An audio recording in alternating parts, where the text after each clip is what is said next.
This is Chris Page from Euclid, Ohio, and you are listening to BBQ Central. So to get that perfect barbecue, you use wood. Are you sure it's safe? Whatever. We put the lighter fluid on, strike the match, and... Oh, should we call the fire department? That might be a good idea.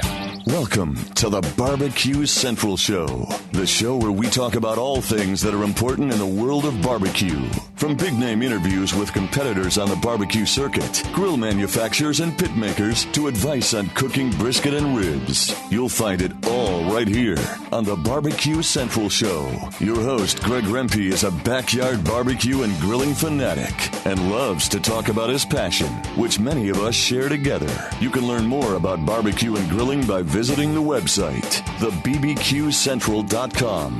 Now, let's get in the smoke. Here's your program host, Greg Rempe. Hey, gang, welcome to another edition of the BBQ Central Show.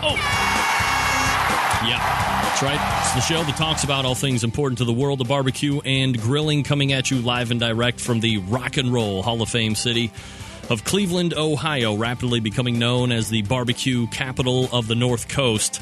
Big show tonight, big first hour. It's a barbecue roundtable of the pork butt edition style for the backyard cooker. And then we have Scott Roberts in the second hour reviewing sauce and rub. Contact information in case you want to get in touch with the show tonight.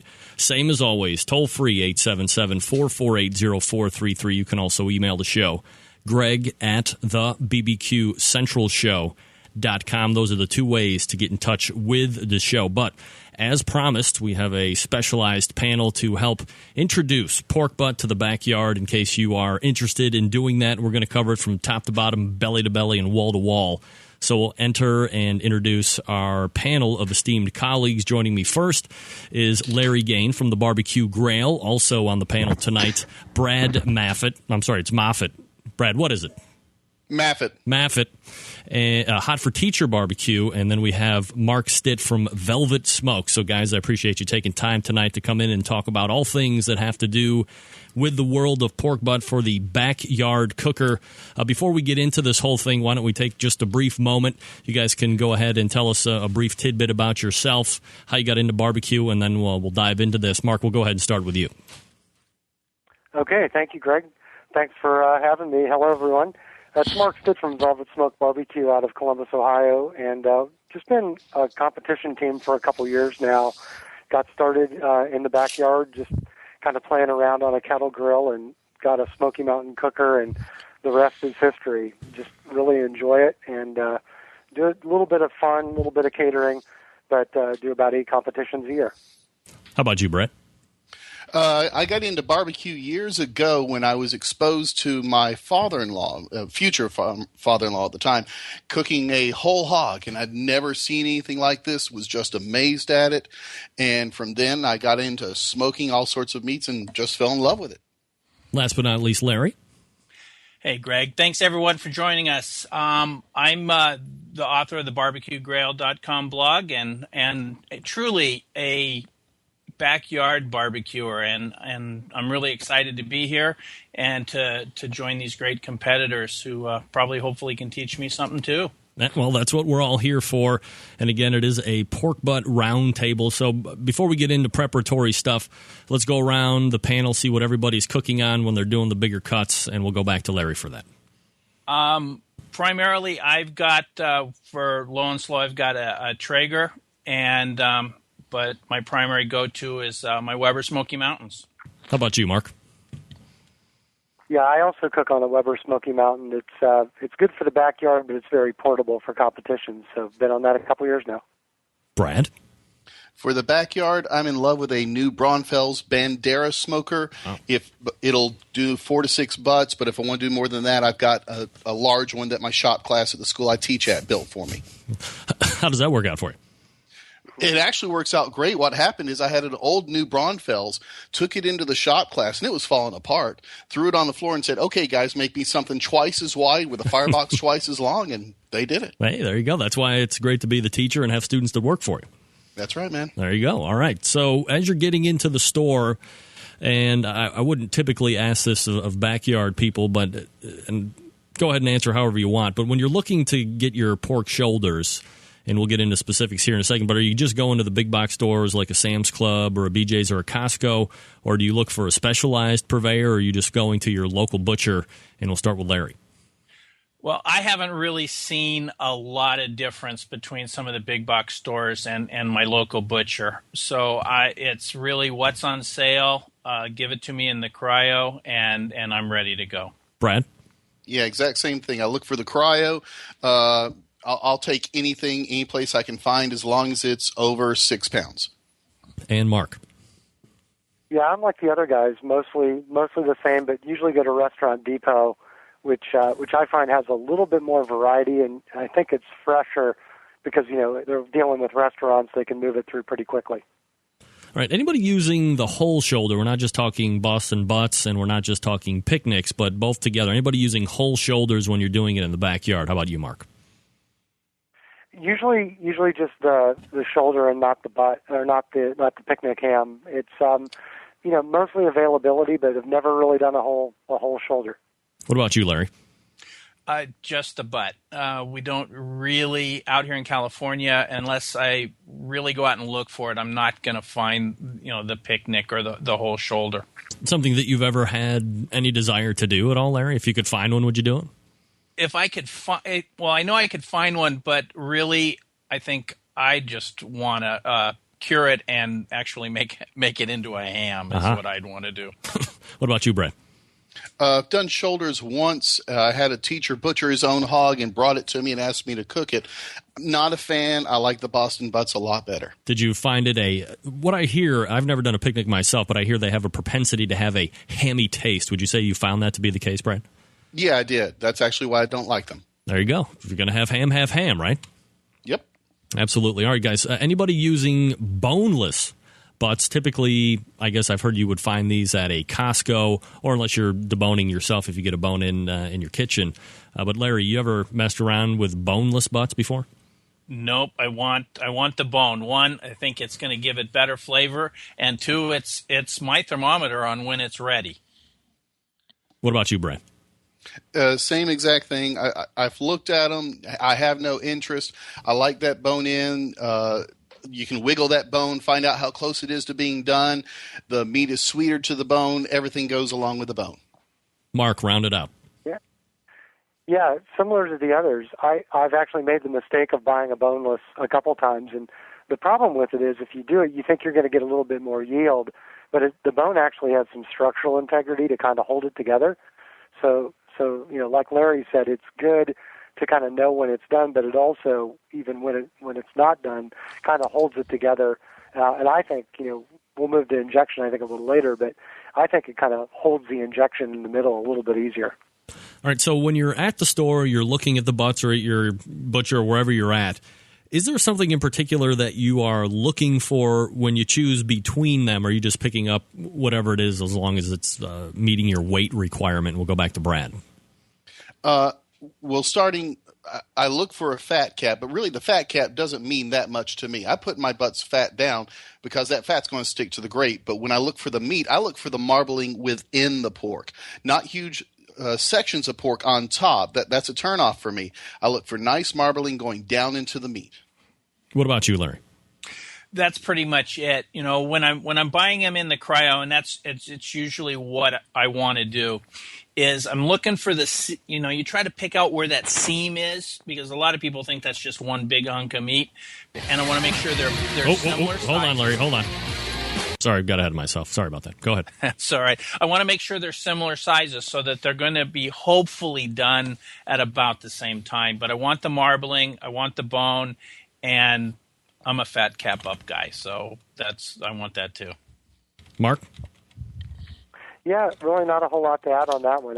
I think going to the butcher, it's so much more expensive than the big box stores, and like the guys said, there's not a lot of variety. So you kind of take your chances and cook it fat side down. There's not a whole lot that can happen that goes wrong, in my opinion. All right, so I guess it's dependent on the size of the family or the particular outing that you're having. But on average, if you're going to fire up the cookers and do a pork butt cook, how many typically cooking? And we'll go back to Mark to start with. Yeah, usually in the backyard, just a couple because it has pretty good yield. A couple butts will do, 25 people or so.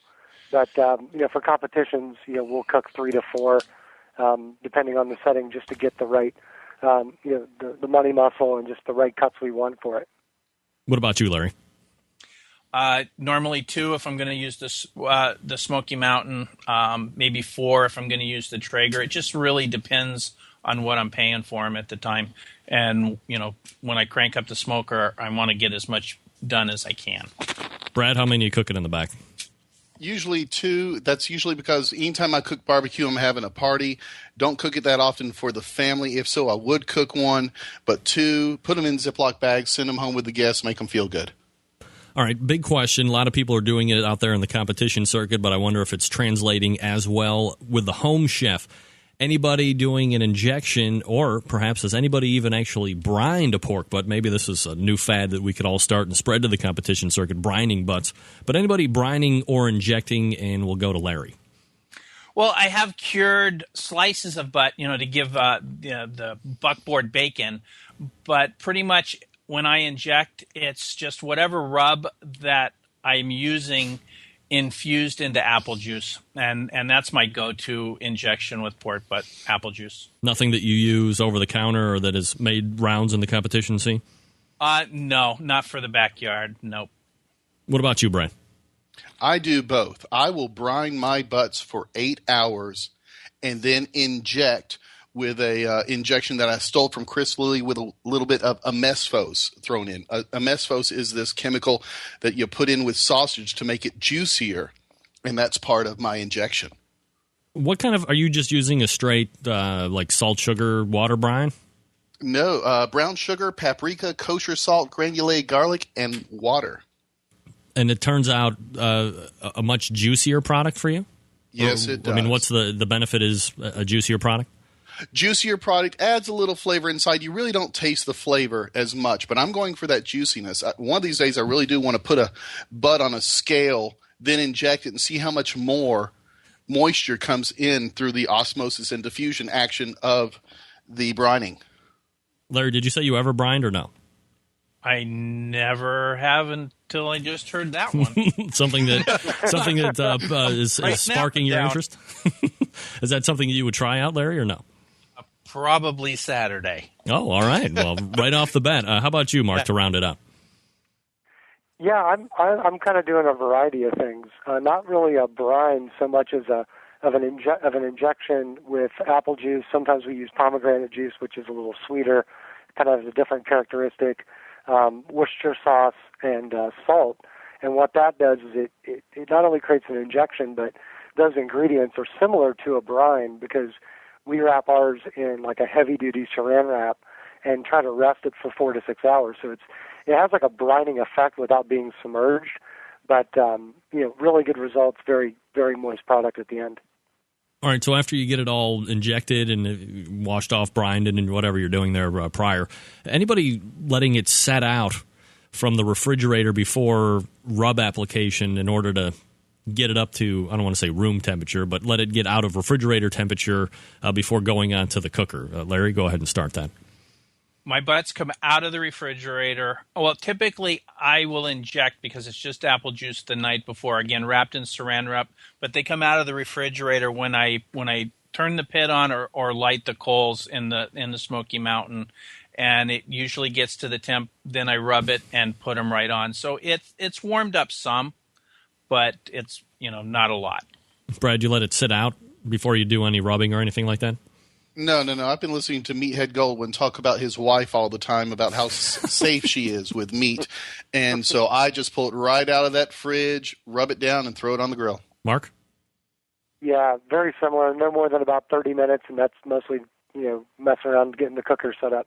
All right, so I'm kind of getting a feeling here that we're all probably going to be in the same neighborhood of answers when I ask this question. When you're rubbing the butt prior to going on the cooker, then is it just the time for the cooker to get fired up, Larry? Pretty much 30, 45 minutes at the most. Brad, same? Less than that, just as quick as I can. And Mark? Pretty much dead in the middle, 25, 30 minutes. And I think when it's a little colder, there's some argument that it takes on smoke a little bit better, and you'll get the start of a good smoke ring when it's cooler. We kind of follow that and haven't really tried it any other way, and it always produces good results for us. Have any of you tried to put on an application of rub 8, 10, 12 hours, let it sit overnight in the refrigerator or anything like that? Larry? I did before I've done it, but because the rubs I typically use have got some salt in them, I didn't like the result. I mean, I end up with a pool of water, so I know the salt's sucking the moisture out, and it just seemed counterintuitive to me. Brad, ever done a long rub before? I've done it once, and I agree with what he just said. But the one I did, I used Bad Byron's butt rub. Did it for 8 hours, wrapped in saran wrap, threw it on the smoker, and it was very spicy on the meat, a little too spicy for my taste, so I've never done it since. What about you, Mark? Ever done one of those extended wait time rubs? Yeah, just a couple times. I didn't really notice a big difference, to be honest. Nothing that discernible, like extra heat or extra moisture or anything like that. Now, staying on the topic of rub, anybody using like a commercial brand? Obviously, this is a roundtable, so we encourage freedom of wealth information to be shared.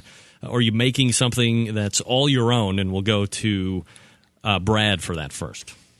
I always use my own. I've got a basic rub that's very simple, just 4 ingredients. But if you really want me to share, the rub I usually use has turbano sugar, paprika, kosher salt, onion salt, garlic salt, black pepper, cayenne, and chili powder. This is what I like on my rub. It gives a little bit of heat going, just a little bit. Works well with the meat. Works well with the pork. What about you, Larry? Well, one of the benefits of having the blog is people are always sending me rubs to try. And so I'm always using something different, but really my go-to rub for my pork butt, if I'm not going to use, one of the ones sent to me, is either Simply Marvelous rubs, the pecan or the apple, or the standby is going to be Plowboy's Yardbird rub.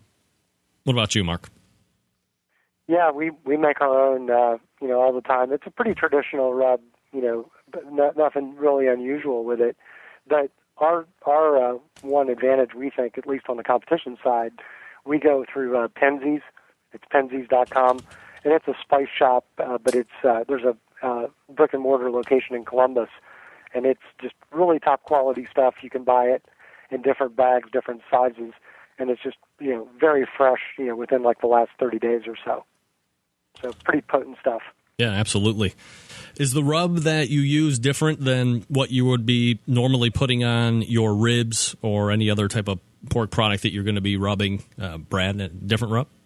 Yeah, I actually have 4 different rubs, one for each one of the meats that I use in KCBS. What about you, Larry?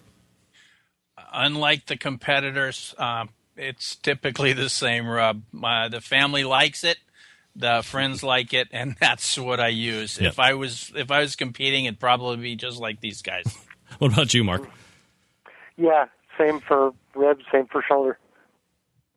All right. Anything else before we wrap up this portion of the cook that would be preparatory-wise that you're doing prior to getting the butts ready to hit the smoke? And we'll start with Larry. I guess the only other thing, the big discussion, is the slather before rub, and I'm of the school of thought, mustard or whatever isn't necessary. I'd really be interested in the other two's take on slathering before the rub. Have you ever? I'm going to jump in right there, Larry, and ask you: have you ever done a Worcestershire bath before applying the rub? No, I haven't. I've done soy sauce, but and actually the one that I really have tried, believe it or not, is fish sauce. Fish sauce. Fish sauce. I've never tried fish sauce. I don't particularly like fish in general, so I tend to shy away from anything that has fish in the title. It doesn't taste anything like fish. But I've done the Worcestershire sauce a number of times. It seems to add not a huge amount of flavor, but I like the way that it adheres the rub to be kind of like a pasty cement type deal. Brad, do you use an adherent as well? I do. I use olive oil on my butts, on my ribs, and my chicken, but I use Worcestershire mixed with bouillon cubes on my brisket. What about you, Mark? Yeah. On the pork, we've used Plotchman's yellow mustard. Pretty simple stuff.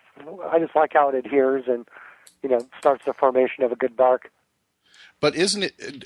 I'm going to ask you guys: is mustard too thick? I mean, I've tried it one time and it created clumps of rub in certain areas of my meat, or was I just putting it on too thick? Anybody had clumpy mustard issues? Well, not so much the clumpy mustard, but I think it's about how heavy that you may be applying the rub. That if you give a light coating of mustard, you may even want to paint it on with a brush instead of your hands. It could be a little easier. But as you rub it in, you want to take away any of those pockets of heavy rub to make sure it's pretty even. I'll go back to Greg's other question. We wrap our butts in a heavy saran wrap and rest them for 3 or 4 hours before we put them on the smoker. That is like a first level of rub. You take them off and then apply more rub. So any adherence issues or things kind of sliding off, we always reapply. Does that help? Okay. Yeah, thanks. Larry, anything to add to that?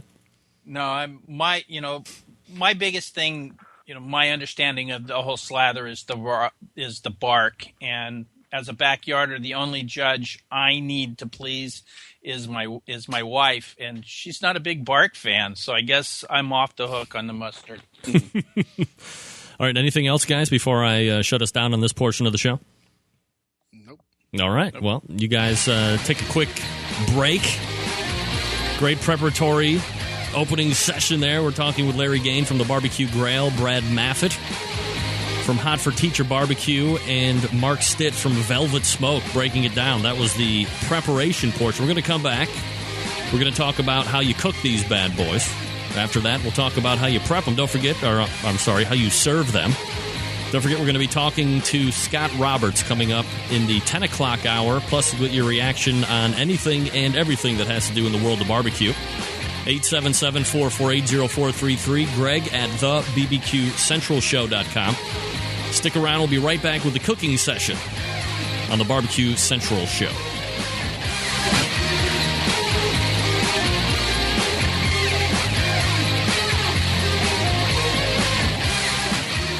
Of barbecue is already here at thebarbecueguru.com. From the amazing guru that monitors and controls the temperatures of any charcoal, wood, or electric pit to the Caldera Tallboy knockdown smoker. Yes, it breaks down and stores flat, yet it's still a robust, sturdy, portable cooker and smokehouse. It also serves as an efficient temperature-controlled convection oven using wood or charcoal. The Tallboy is designed to fit all catering pans and can be used as a warming oven. You can cook in any style you choose. Make ribs, chicken, jerky, vegetables, smoked cheese, whatever you want. Take it to KCBS competitions and unload it from the trunk of your car. TheBarbecueGuru.com is where you'll find the Caldera 3-Bay Caterer. It's stainless steel and uses charcoal or sterno for chafing purposes. And it doubles as a 3-bay sink or wash station with hot water and knocks down in seconds with no tools required for transportation and storage. The future of barbecue is here at thebarbecueguru.com. That's www.thebbqguru.com or call 1-800-288-GURU. Forget going from site to site to get all of your barbecue and grilling supplies and make your first and final stop at fredsmusicandbarbecue.com. In the market for a new barbecue pit, we have all the big name brands like Big Green Egg and more. As a matter of fact, Fred's is staffed by eggheads and carries all the parts and egg accessories for the Big Green Egg. More of a pellet head, you say? Fred's is the pellet grill superstore with grills in stock from Traeger, Green Mountain, and Country Smokers from Louisiana Grills. Fred's also carries smokers from Cook Shack, Bradley, and Weber, as well as a full line of charcoal grills. And once you're outfitted with your new smoker or grill, you'll find absolutely everything you need to make your barbecue or grilling experience a success. Fred is also the creator and distributor of Tasty Licks barbecue products, including their great line of rubs, spices, and sauces. You gotta try them. And you can also get your hands on a full lineup of marinades, accessories, lump charcoal, wood chips, pellets, chunks, and even the great grilling tools from Stephen Reichlin of Barbecue U fame. Check out Fred on the web at fredsmusicandbarbecue.com or check out their fully stocked showroom in beautiful Shillington, PA. Introducing Cosmos Q. Cosmos Q injections and marinades use only the finest ingredients, and they mix easily, never clotting or caking. From our beef injection to our pork injection, you're guaranteed to wow your friends, family, and judges. And don't forget to check out our Cosmos Chicken Soak for that moist and tender chicken you're gonna love. And don't forget about Cosmo's new pork soak and rubs. You can find us at cosmosq.com and select retailers across the nation. For quality injections, marinades, and rubs, it's Cosmos Q. Broadcasting live from the BBQ Central Radio Network studios in Cleveland, Ohio. You're listening to the BBQ Central Radio Show. Once again, here's your host, Greg Rempe. Welcome back, 25 past the hour. This portion of the show being brought to you by the good folks over at the Barbecue Guru, makers of automatic pit temperature control devices, not to mention a host of other products that make your barbecue and grilling life easier. Go ahead and find them on the internet at thebbqguru.com. You can also dial them up on the phone, toll-free 800-288-GURU. That's 800-288-GURU. Good folks over at the Barbecue Guru. All right, rejoining the panel, Marc Stitt from Velvet Smoke, Brad Maffett, Hot for Teacher Barbecue, Larry Gaian from the BBQ Grail, and we're talking about pork butts for the backyard. It's a roundtable. Some of the most popular shows ever on the face of the earth when it comes to this show. We've prepped the meat. Now it's ready to go on the cooker. Gentlemen, thanks for hanging with me through the break. How long are you guys allotting for the pork butt to cook? Maybe a loaded question for competition, but perhaps you guys have time frames that you need to meet at the backyard as well. And we'll start with Brad on that. I go for 2 hours a pound, and there's a reason for that we'll get into later once we address that issue. But 2 hours a pound, 16 to 18 hours. Marc? Yeah, we're pretty fast. We'll go around 250 to 275 degrees, about 9 or 10 hours for about 2 8-pound shoulders. What about you, Larry? Hour and a half a pound is what I plan for, and hopefully it's pretty close. All right, I typically also allot for about 2 hours a pound like Brad. What kind of wood you guys using for smoke flavor? And we'll go back to Marc. Yeah, we use hickory for a long time. It's so readily available and pretty universal across all the cuts, but we're really firm on applewood now. We just like the fruit woods, and it just gives like a great flavor, a little bit more mild. What about you, Marc? Or I'm sorry, what about you, Larry? 75% apple, 25% hickory. Brad? A lot of pecan. I would use pecan and nothing else if I could, but it's hard to find it in my area of Georgia. All right. What temperature are you guys cooking at? I know Marc just kind of alluded to this, but Brad, what are you keeping the pit set at when you're cooking pork butt? 225 plus or minus 5 degrees. Are you using an automatic pit temperature control device to help you achieve that? Only if I'm on my big green egg. The others, I have to use the old-fashioned damper system. All right. What about you, Larry? Where are you keeping your pit at? Exactly the same. 225 plus or minus 5, and I'm the damper guy. And Marc, you were cooking a little bit hotter, right?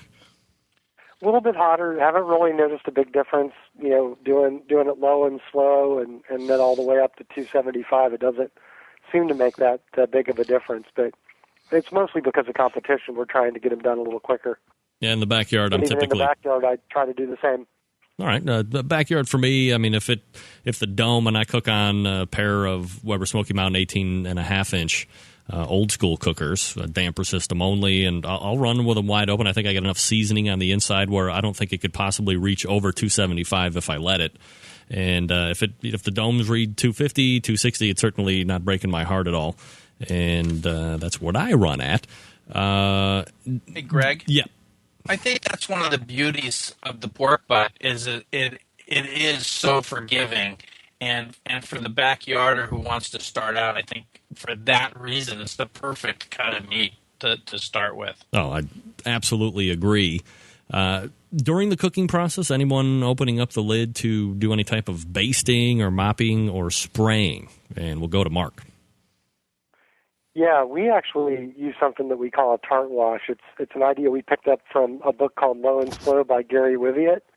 For anybody that's new out there, it's a great book, no matter what kind of cooker you have, to really learn the basics and kind of get your head around barbecue. But we just actually do this tart wash. It's a little bit of vinegar, apple juice, a little bit of pomegranate juice, olive oil, and a little bit of our rub. and it just kind of creates like a really nice, kind of thicker bark, over the cook, keeps it really moist, and just, really think it complements the meat very well. And we do it about halfway through. We start applying it about every 30 minutes, and, over that last 4 hours or so. What about you, Brian? I mop my butt every 45 minutes after the first 6 hours. And the mop is a vinegar-based mop with onions, jalapenos, kosher salt, brown sugar, and red pepper in it. And I'm like clockwork. I pull out my phone and 45 minutes comes, I mop that thing. It gets a real nice taste, not only on the bark, but down into the meat. Do you think doing that that frequently is adding to your cook time substantially, Brad, or not so much? Without a doubt. But that's why I use my new Braunfels to cook my butts. I mean, if I go to a competition, I got to cook a lot. Instead of using that shop class one for my butts, I use the new Braunfels. That way I can get the temperature up much quicker since it's a smaller cooker. What about you, Larry? Are you basting, mopping, or spraying during the butt cook? I'm pretty much not opening the lid until it's about 180 degrees internal. No base, nothing. All right. A topic that has arisen here, especially over the last, well, at least it's arisen verbally over the last year and a half or so, is this money muscle that is attached to the Boston butt. A lot of competitors will cook butts just to derive that for turn-in. But in the backyard with you guys, anybody just cooking for the money muscle, or do you take extra special care of that portion of the butt as you're cooking it so you can present it differently to your friends and family? And we'll go to Larry. Nope, nothing special for that. I know the couple times I participated in a comp, I thought it made a huge difference, but my butts usually end up pulled pork, and once you put it on the bun with some sauce, I don't think it matters to anyone. Brad, sectioning out the money muscle for friends and family, or no? Not sectioning it out, but what I do is I inject it heavily, and then when it's time to break the butt apart, I'll actually slice that, put it aside, and give that to everyone standing around watching the show and say, here, taste this, so that they can really get a good taste of that money muscle. What's the reaction when you have – because it is – I never really knew about it too much until last year when Danielle Domofsky told me actually where to find it and how to cook it. And to me, substantial difference between, that portion of the butt and the other two. What's the reaction that you're getting, Brad, from people that try one part and then go into the money muscle? They love the money muscle. Now, they love it because it's fattier than the others. It's really like doing burnt ends on a pork butt. That might actually be a good idea. I got to try that next weekend. But they like the taste of it. They like the flavor. They like the fattiness of it. It's always a closed mouth when I give it to them. What about you, Larry? Have you ever sectioned it out and given it to people to kind of do a taste test? Not really. But after listening to those responses, I think along with my brine and my new injection on Saturday, we're going to have to give that one a try. Larry, give me a call, man. I'll set you up, all right? Larry, do me a favor. Drop out real quick and then just call back in. I'm getting a little feedback on your line, okay. If you could do that. Marc, we'll go ahead and switch over to you real quick. Do you ever section off the money muscle to serve to family and friends? No, never around the house and on the backyard stuff. People are in Ohio are pretty enamored with halfway decent barbecue, so they'll take anything they can get. So I don't really bother to do it. But we always do for competitions. All right. Internal temperature-wise, what are you shooting for to know when the butt is done, or is there something else besides temperature that you're looking at in order to call it quits for the cooking portion? We'll go to Brad. A lot of people like to shake the bone and say that's the all answer to is my butt done. I truly don't believe in that. That's a nice way of doing it. It's a nice little presentation when you got people over, pull them up, pull out the butt, show them this clean – I'm sorry, pull out the bone, show them how clean it is. But I actually look for about an internal 185 to 190, and then I just place it down, put the heel of my palm through it. It explodes. That's what I'm looking for, 185, 190, and it should just fall apart. Have you ever gone higher on a butt? Yeah, I've gone to 195 just one time as an experiment, and it got just a little too dry. It had this, I want to say smoky taste, but in a bad way, a bitter smoky taste. There we go. What about you, Larry? 185 to 190, and then foil and in a cooler for a couple hours, and that seems to mellow everything out for me. And because I'm pulling it mostly, a couple degrees here or there doesn't really seem to matter. You know what? I am remiss because I did not ask a question that I wanted to before we talked about internal temperatures for finish, so I'm going to drive back here real quick. Mark, we'll start with you on this question. Is there any point during the bud cook that you reach a certain internal temperature and then you drop it into foil? Yeah, well, not so much a temperature, but usually when we get the color that we're looking for, then we'll foil it just to prevent it from getting too dark or get the bark kind of acrid where it's caramelized so much it just it's lost the flavor that we want. That can be anywhere from 4 to 6 hours into the cook. And are you putting anything inside of the foil when you do that? Or are you just wrapping it up? Not usually. We would have done a little bit of the tart wash that I was talking about before that. We will cook it in the foil for, kind of the second half of the cook and then unwrap it. It then is, rather moist, and we're trying to tighten up the outside. We'll put a little bit more of the tart wash on, over the last hour or so of the cook. And then when we actually then wrap it in a heavy saran wrap, put it in a Cambro or a dry cooler wrapped in a towel, and that just really finishes it, breaks it down very nicely. All right. And did I ask you, Larry, about that? Not too much for me. Well, I don't wrap in foil till it's done, and then it just gets a little bit of apple juice with a little bit of rub and sealed up in the foil. Again, it's a huge difference. If I'm cooking for the judges like these guys are, I'm going to take a lot more care for that type of stuff. But again, my family's not crazy about the bark for some reason, so I usually get to peel that off for me. So I don't think it's as critical. Brad, are you wrapping at any point? No, I never wrap. The only time I have ever wrapped is when I was trying to get the temperature up to get that butt done, but no other reason. All right, so I apologize, and I who did I leave out? Mark, where are you shooting at for internal temperature for finished butt? We don't follow the temperature too much. I would say, I think like Larry had said, somewhere around 185 to 195. A couple degrees doesn't tend to matter, but we're really just using the poke test with a probe thermometer and just want it to slide in and out really easily, especially in the center if we're going to pull it. But again, for competition, if we're using just the money muscle, usually if the internal is marking about 185, the money muscle is completely fine. It's ready to go.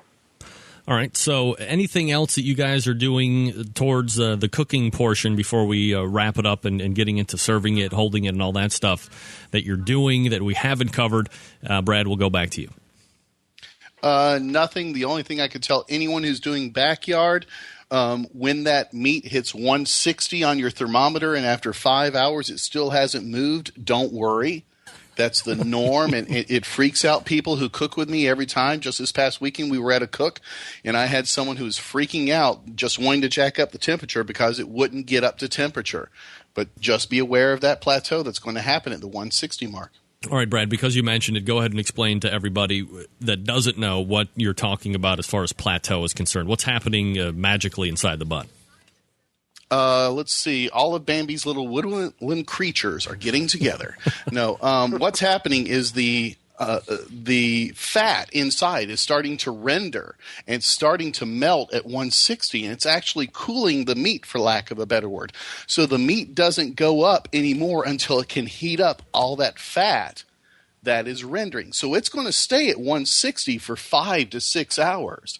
And as I said, literally this past weekend, someone on my team, I warned them ahead of time, but they were freaking out after 5 hours. It's going to happen. You don't worry about it. If you like to worry about it, walk away from the meat, go watch TV, go watch your favorite sporting event, do something else until it gets to 170. It's the normal process. Wow. Terrible time tonight. Larry, anything else that you're doing to the butt before we get into the serving and holding? Nope, nothing different but that plateau or stall. It's an amazing thing to watch. People freak out about. I have a feature on my blog. It says "Ask the BBQ Grail," and it never amazes me how many emails I get from frantic people going, "What do I do? What do I do?" And it's just wait. It's all you can do. That's all you can do. Mark, anything else? Yeah, I would say for anybody that's cooking for a competition or otherwise, you can't finish it too early. Like, this is a cut that holds up very well if you keep it wrapped in foil or plastic wrap and just, have it in a Cambro or rested, where it can stay hot. My advice is, whether you're cooking for your family or cooking at a competition, give yourself another hour or two to spare. It'll be perfectly fine. All right, guys, we're going to take one more break here before we finish up with the cooking portion. We'll get into holding and then, of course, serving what you're eating, side dishes, if time allows, maybe. I'll assume that these guys watched what happened on Saturday at 2 p.m. Eastern Standard Time on CBS. Get some live reaction from the panel about the Ultimate BBQ Showdown. All right. This is the Barbecue Roundtable Pork Butt Edition on the Barbecue Central Radio Show. We'll be back right after this. Stick around. You're listening to the Barbecue Central Radio Show.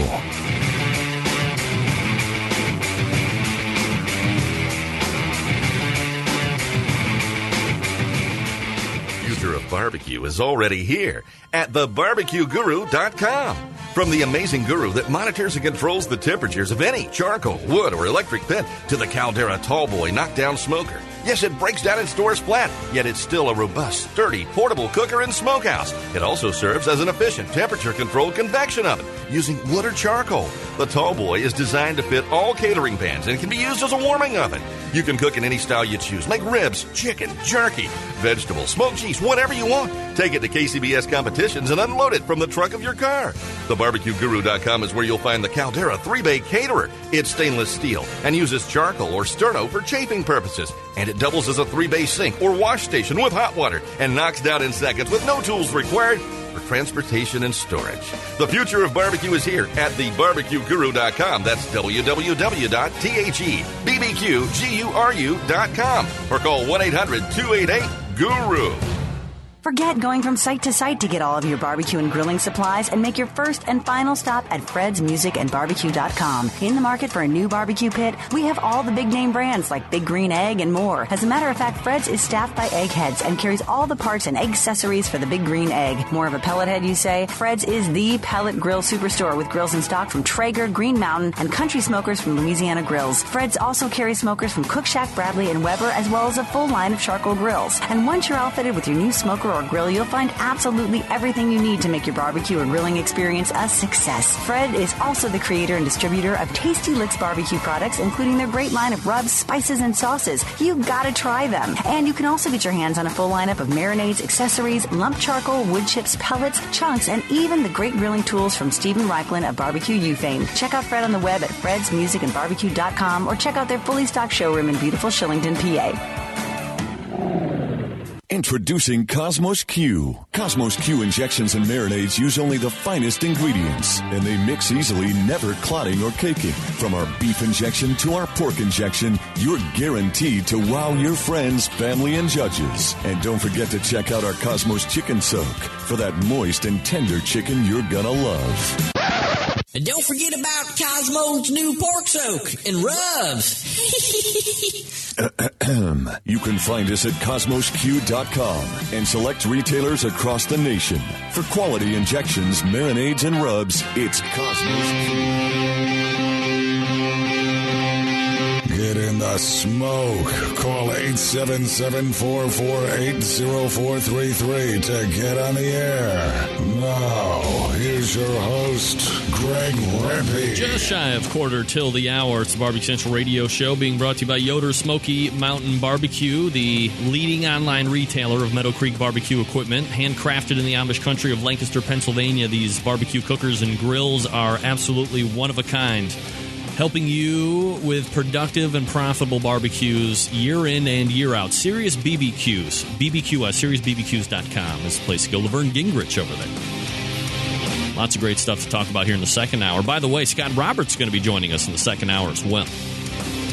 We're back to the Pork Butt Roundtable with esteemed colleagues Larry Gaian from the BBQ Grail, Brad Maffett, Hot for Teacher Barbecue, and Marc Stitt from Velvet Smoke. All right, guys, so we have the butts are done and getting ready to come off the cooker. How are you resting? Are you resting? Is it coming right off the cooker? I myself put them in. It's a mandatory probably 2 to 3 hour hold. I've held them up to, depending on how big they are, I'll put them double wrapped in foil. I'll put dry towels around them and then into a Coleman dry cooler. I've had them 5-6 hours where they're still steaming hot, depending on what kind of a travel time I have. But what is your finishing process before we get ready to serve these bad boys? And we'll go to Marc.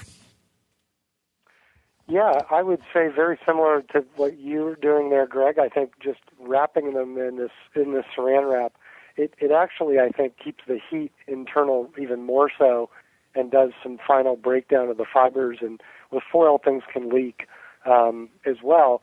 But I would say the other thing before we put them into into the Canberra type situation, we often apply a little bit of a rib glaze.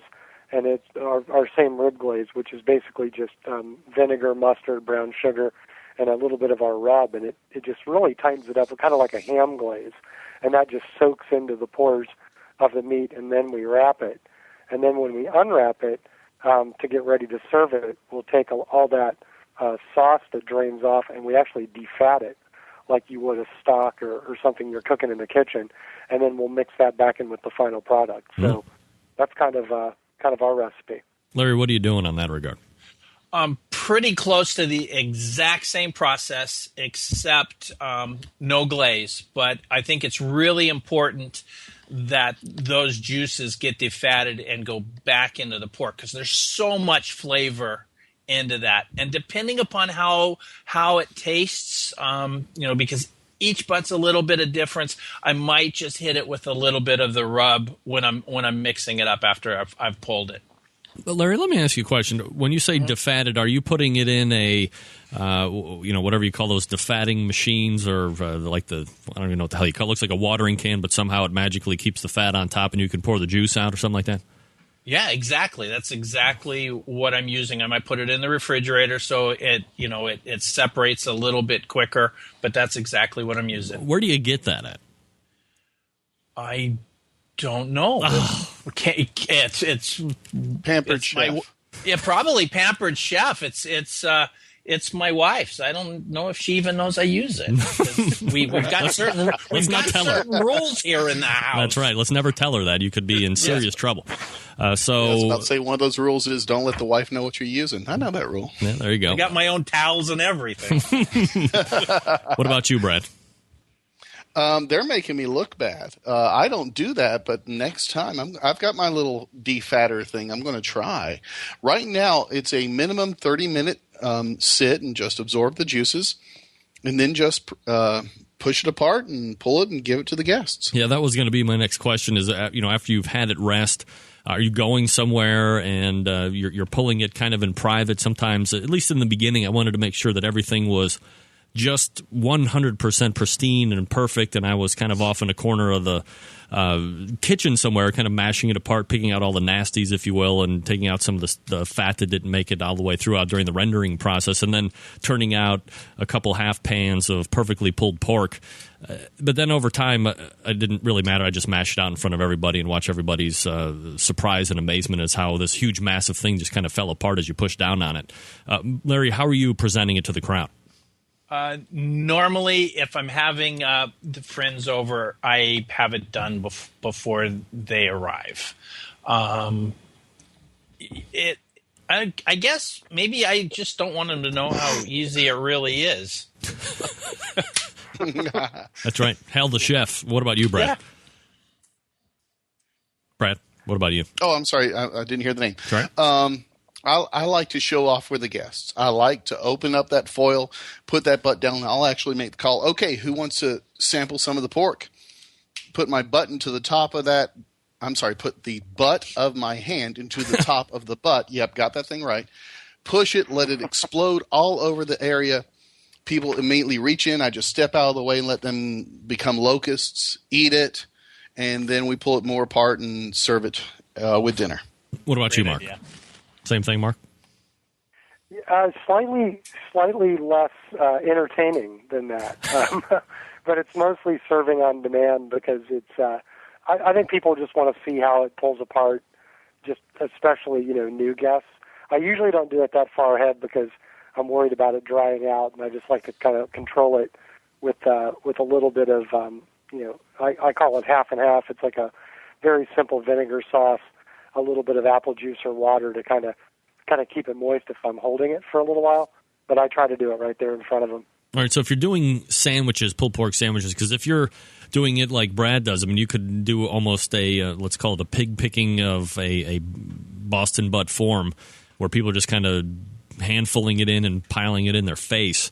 But if you're going to do a sandwich, how do you like to construct it? What kind of bread do you like to use and toppings and stuff like that? And we'll go back to Larry. I've become a huge fan of the little slider rolls for doing it around the house, and those that are the Hawaiian egg rolls, amazing. I think with pulled pork. Hawaiian egg rolls. Yeah, they're I don't know the brand. King Hawaiian King. I'm glad they're not a sponsor of my blog because I don't remember the name exactly. But yeah, it's actually a sweet kind of sweet roll. Right? Exactly. It works great, and because I'm a coleslaw on top of the pulled pork guy, love it. What about you, Brad? There's this type of bread called potato rolls. Yeah, and put the pork on there. Agree with you. Put your coleslaw on there because my wife's from the Carolinas. She opened my eyes to that amazement. Eat it that way. Now, is it creamy coleslaw or is it the vinegar-based coleslaw or is it like both? She's from Raleigh. That makes it a vinegar-based coleslaw. Larry, you said you put coleslaw on top of yours as well. What are you using, creamy or vinegar-based? Mine's a creamy because my wife makes the sides, so it's a creamy. But I also I love the vinegar too. Mark, how do you make your sandwiches? Yeah, Larry's spot on. I love those little rolls and with the creamy coleslaw. I think the only addition that I've found is recently like a mustard vinegar sauce, like from Salt Lick down in Austin, Texas. If anyone hasn't tried that, it's worth ordering a couple bottles of it. It's just spicy and it mixes well with like a creamy coleslaw. So that's my favorite way to do it. All right. And aside from the coleslaw on top of the sandwich, what are some of the favorite sides that you like to have when you're having a pulled pork party? We'll go to Brad. Baked beans, potato salad, coleslaw. That's about it. Larry?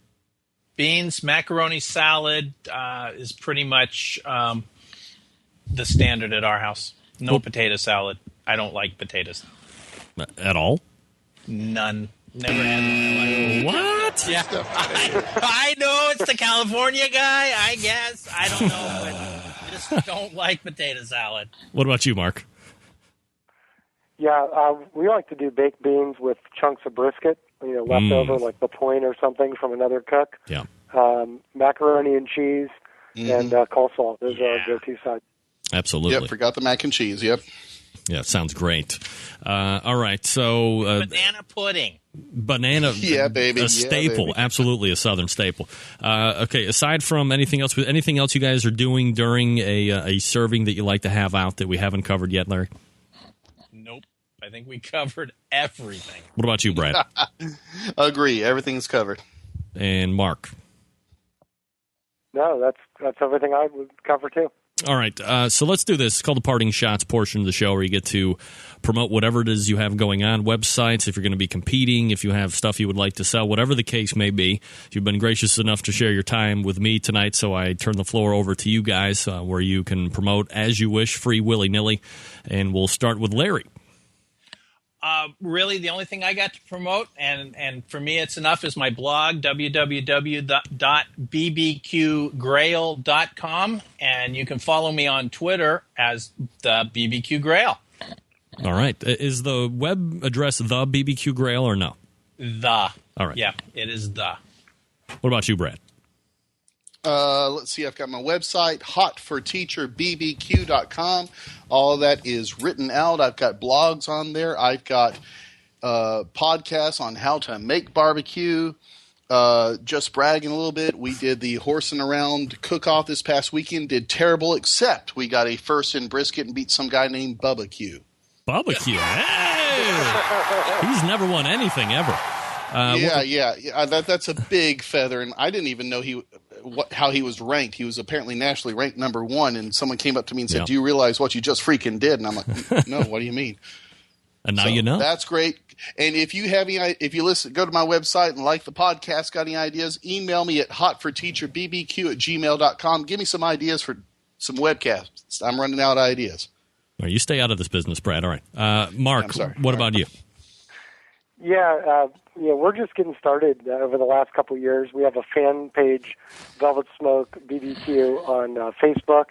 You can like that page and get updates of where we're going to be for the summer barbecue tour. We're doing about 8 competitions through Ohio, Indiana, and Kentucky, and we'd love to see you come out and say hello that you heard us here on the broadcast today. Also, we have a website, velvetsmokebbq.com.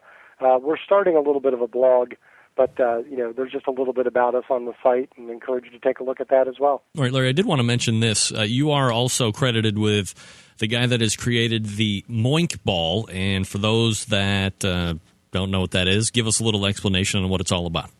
Well, the Moink Ball is a beef meatball wrapped in bacon, a little bit of moo, a little bit of oink, gives you a moink, and it goes back a few years to a really horrible dining experience at a famous Kansas City barbecue establishment.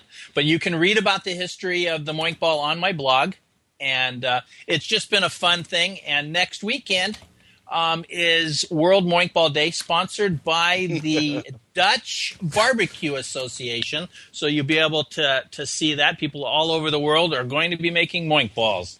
How many people across the world, Larry, do you expect to be participating in this? 7, 8 billion people? Yeah, probably about that. Last year it was about 40 to 50 in Denmark. 40 to 50 million people? 40 to 50 people. Taiwan, Africa, Denmark, Italy, and then Canada and the United States. It was a lot of fun. No doubt about it. All right, World Moink Ball Day, so we'll be looking forward to that. Also, very quickly, guys, let's go around the room here. We have a couple minutes and talk about what took place on Saturday, 2 p.m. Eastern Standard Time on CBS, Ultimate BBQ Showdown. If you didn't watch it, just say you didn't. We'll skip right over you. But we'll go to Larry. Did you watch it? I did. What did you think? Other than it being one huge advertisement, which we would expect, I actually think I picked the winner because of the way the show is edited, and always on reality show, whoever has the most problems wins. How did you like it, though? Was it something that if it came back on CBS, you would make it a point to watch again, or are you going to DVR it, or if you miss it, who cares? No, I'll watch it. If it's barbecue, I'm watching it. Of some of the previous ones, I enjoyed it the most. I liked the competition, like the judges, and I'm a big BigMista fan. I think he got robbed. Larry, is there a point where blind faith becomes too much, though? Just because it's barbecue and you know some people, I mean, if the shows suck, are you still going to watch it? Still going to watch it because it'll give me something to write about on my blog.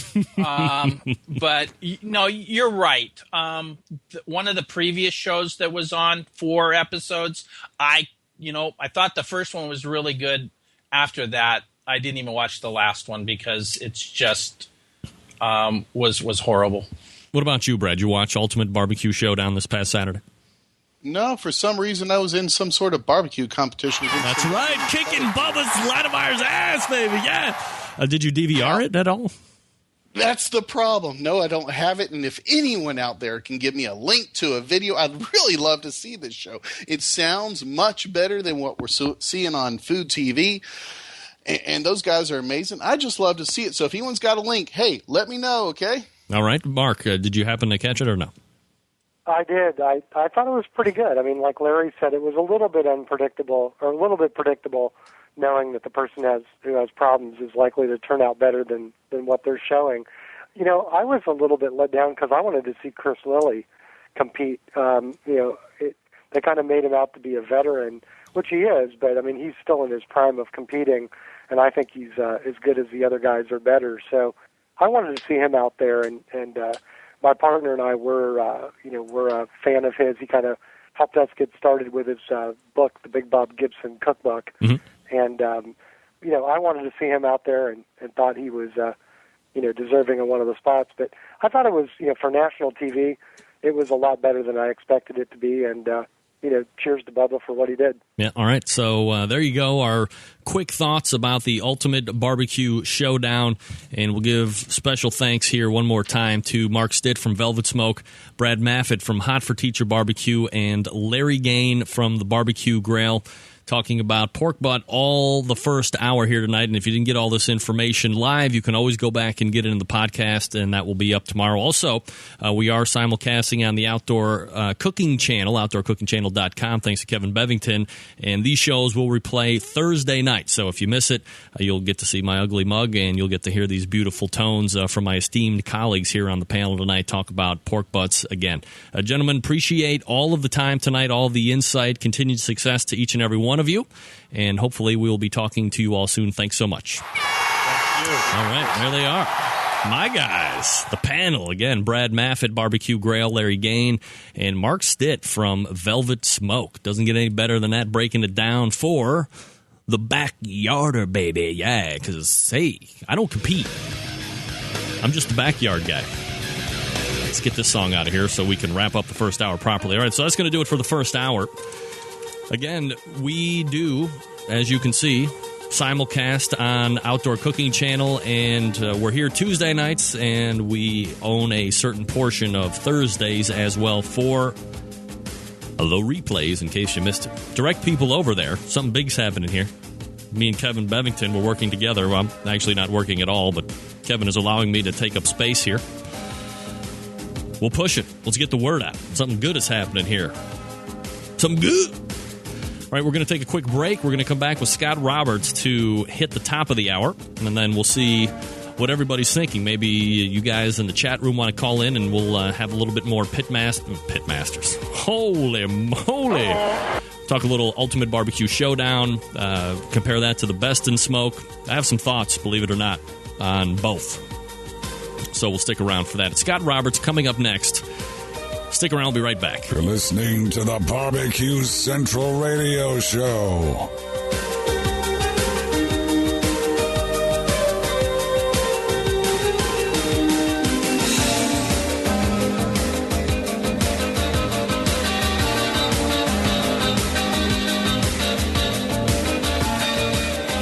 From my heart and from my hand, why don't people understand my intention?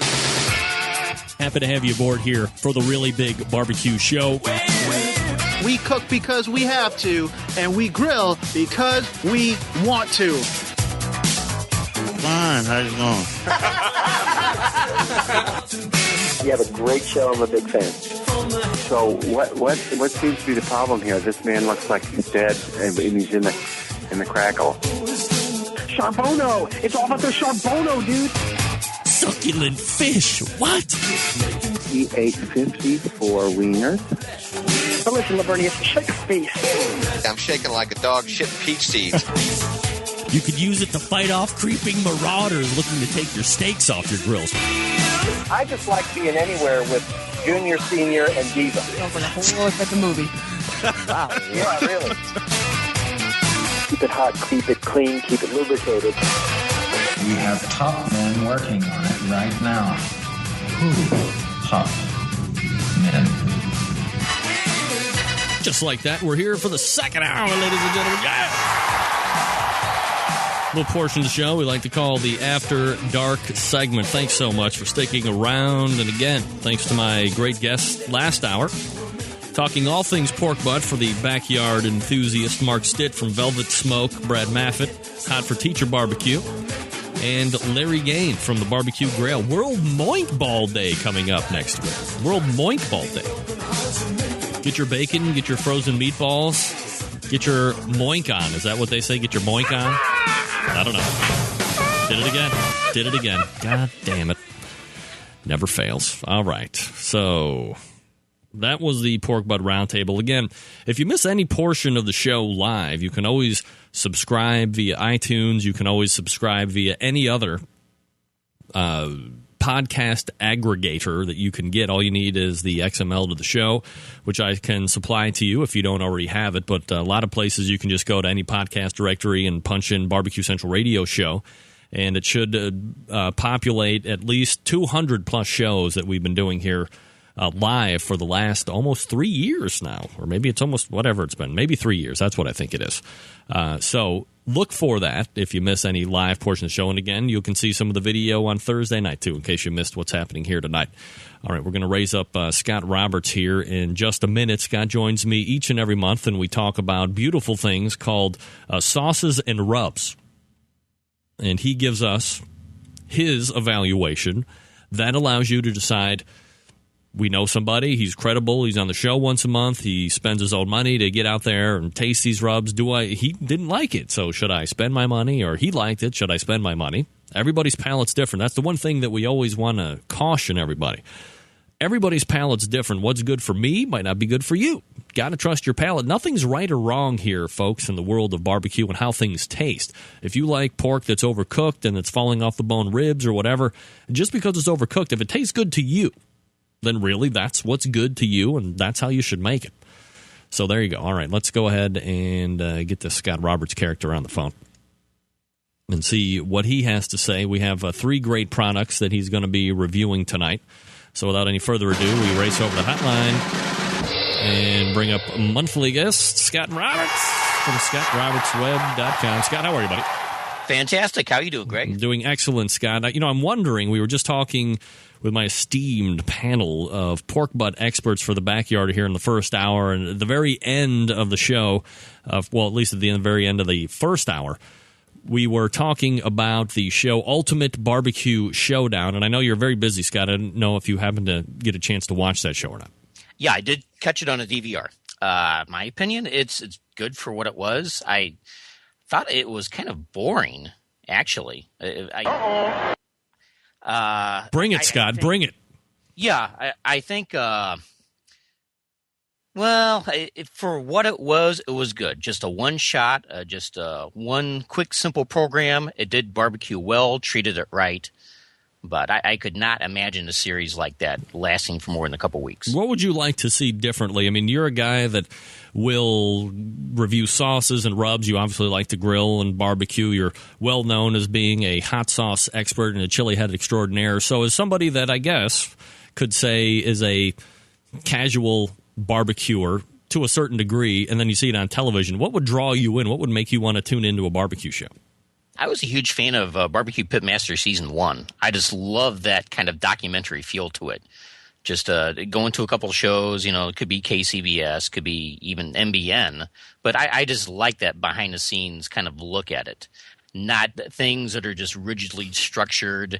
Okay, you only have so many hours until you need to get this done. There's going to be another little challenge thrown in, whatever. I know this show really didn't have that like Best in Smoke did. Did you watch Best in Smoke? Unfortunately, I did. True or false? Worst show ever? I would rank it up there with Hello Larry as some of the crappiest shit I've ever seen. Wow. Whoa, bringing it strong. Scott Roberts dropping the answer. All right, so I agree. That was probably one of the worst shows ever. And believe it or not, we're going to have Amy Mills, Tuncliffe, going to be on in the next week or two to talk about her experience on that show as well. So we'll see how it actually went down from a behind-the-scenes look. I know Chris Lilly talked about it a little bit a couple weeks ago, and he didn't seem too fond of taking part in it. But look, here's the bottom line, Scott. Let me ask you to be completely hypocritical. For somebody that doesn't like, that show or that type of show, if somebody were to come to you and say, hey, Scott Roberts, would you take part in this show? Would you? It depends on what the paycheck was. Well, let's assume the paycheck is good. Are you sacrificing moral, ethical, and scrupulousness to get your face on television? I might actually do that. And, of course, I might be a hypocrite. I don't know if I would be a viewer of something like that. But if a big paycheck was on the line, I would really seriously consider it. All right. Appreciate your honesty on that, Scott. All right. Let's do what you do best, and that's reviewing sauces and rubs. And we're going to start with this one, probably one of my favorite names I've ever heard. Fat Kid Sauces Barbecue Goodness Rub. Tell us about this one. Okay. This was the sauce maker. I finally met him at the recent Peppers at the Beach event in Rehoboth Beach, Delaware. Mm-hmm. He's been known in the chili head world as coming up with some of the best black bean and corn salsa in the world. He also has a nice barbecue rub. And after I tasted it at that event, oh my God, I absolutely fell in love with this. It is probably currently my favorite all-purpose mild tasting pre-made barbecue rub out there. Really? It's that good. Wow. What is drawing you into it so much? What do you like?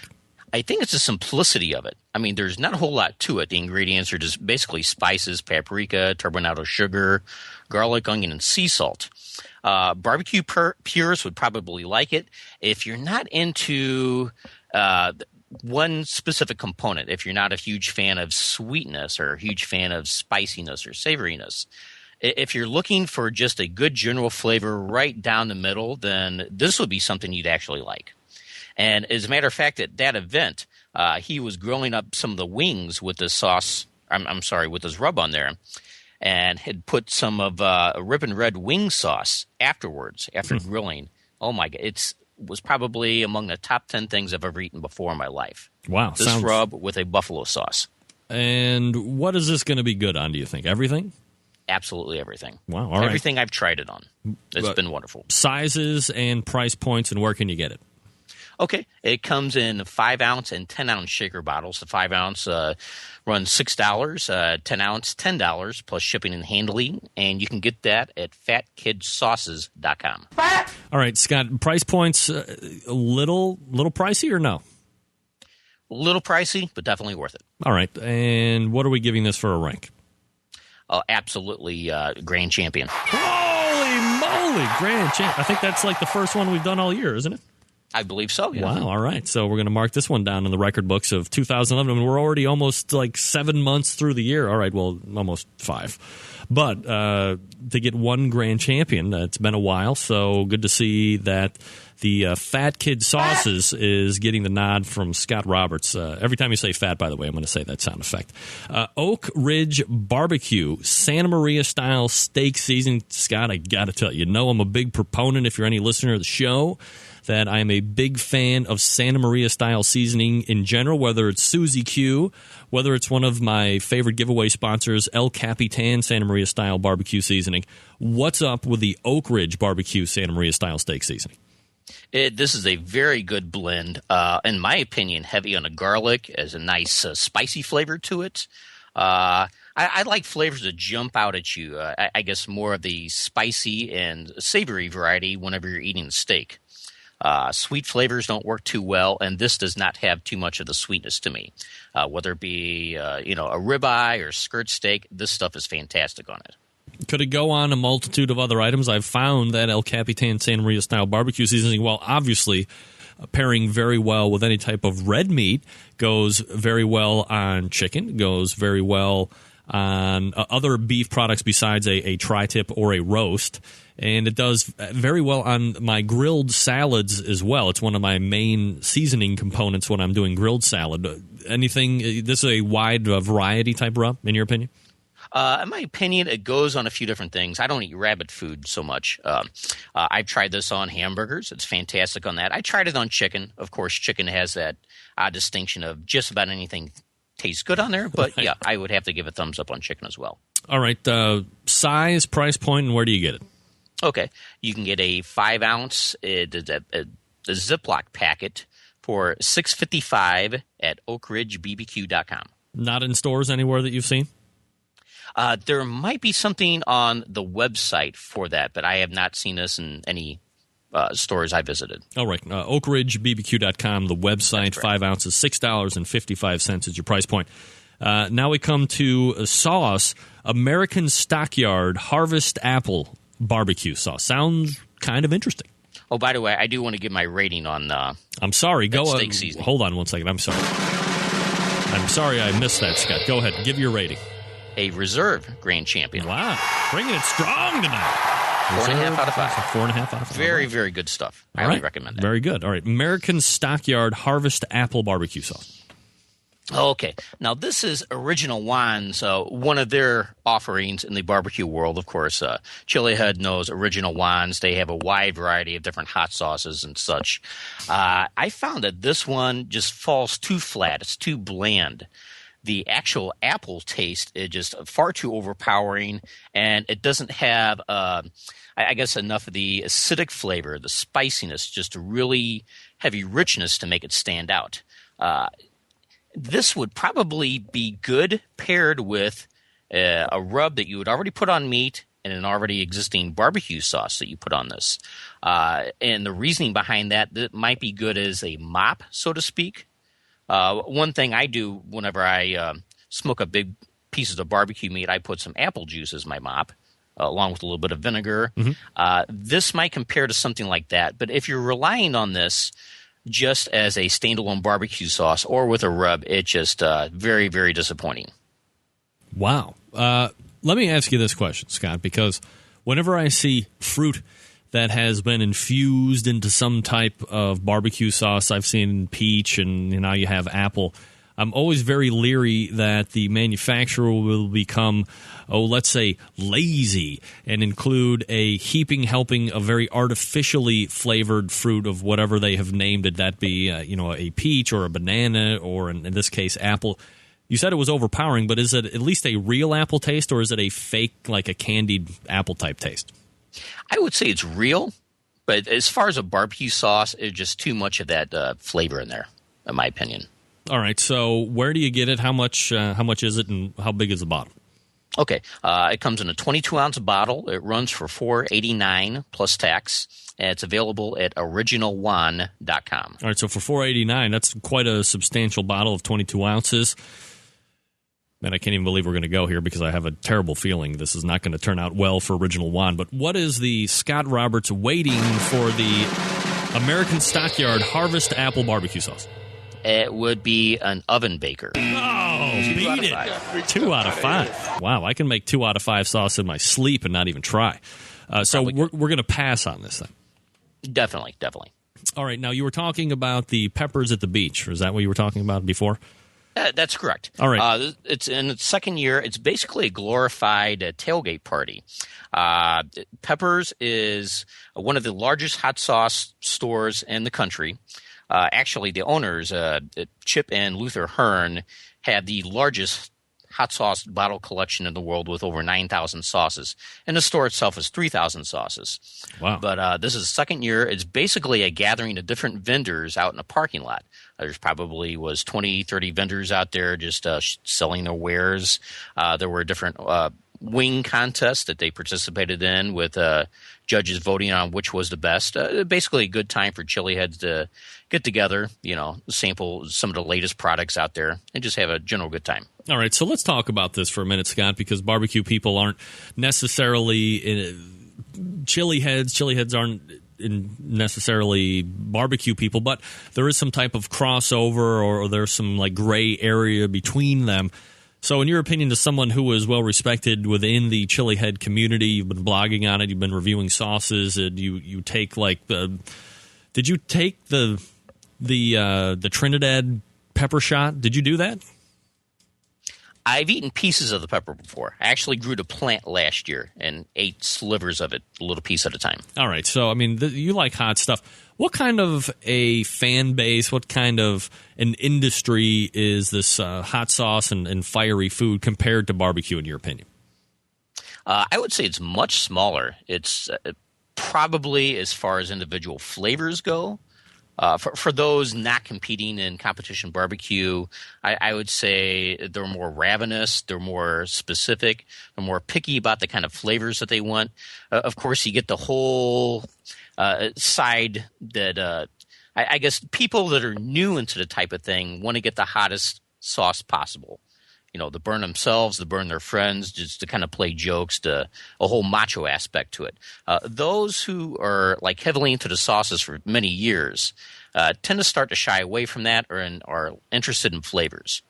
And if you can have a really good hot aspect to a sauce or some type of flavor enhancer and marry it with good flavor, then you've got something that'll, pretty much score high points in my book. All right, so when you're making a hot sauce, because I would imagine that the majority of people listening here think that when we're talking to Scott Roberts, they think hot sauce, you're thinking Louisiana Red Hot or Texas Pete or Frank's Red Hot or whatever the hell it's called, but the buffalo wing sauce. But it's sizably different than that, and it's a lot more wide-ranging.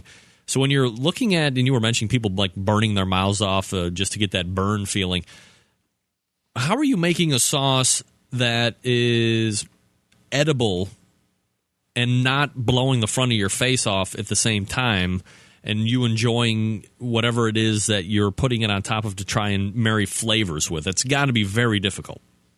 It can be. There's a lot of good sauce manufacturers out there, Cajuns, Heartbreaking Dawns, a large number of people out there that really understand the flavor of the individual chili peppers.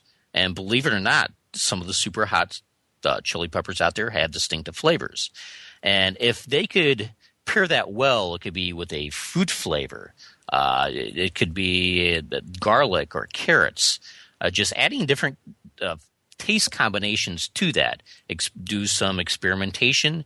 I mean, you can find some real winners as far as what can be done with sauces. And believe it or not, there is a whole world out there other than your just typical Louisiana-style hot sauces that you mentioned.